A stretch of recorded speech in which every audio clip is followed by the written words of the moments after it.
എന്ത് ഇഷ്ടമായില്ലേ? തനിക്ക് ആമ്പിള്ളേരെ ഭയങ്കര പേടിയാണല്ലേ? എനിക്ക് പേടിയൊന്നുമില്ല. പിന്നെ താനെന്തിനും ഞാൻ സംസാരിക്കുമ്പോൾ അങ്ങോട്ടും ഇങ്ങോട്ടും നോക്കണേ? ആരെയും കണ്ടാലും ചേട്ടാണോ? അതോ ആണുങ്ങളോട് സംസാരിച്ച് തനിക്ക് എന്തെങ്കിലും സംഭവിക്കുന്ന പേടിയുണ്ടോ? ചേട്ടൻ എന്താ വേണ്ടേ? എനിക്കൊന്നും വേണ്ട. തനിക്ക് എന്നോട് സംസാരിക്കുന്ന കുഴപ്പമുണ്ടോ? കുഴപ്പമുണ്ട്. എന്ത് കുഴപ്പം? ഞാൻ തന്നോട് ഇഷ്ടം എന്ന് പറയുന്നത് വെച്ചിട്ടാണോ?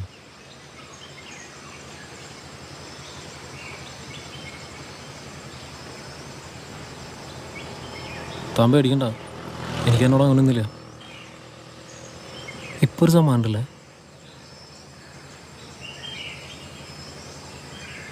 അങ്ങനെ സമ്മാനിക്കണ്ട. ആർക്കൊക്കെ ഇഷ്ടമായില്ലെങ്കിലും തൻ്റെ ഈ കാക്കുകളി എനിക്ക് ഭയങ്കര ഇഷ്ടമാണ്.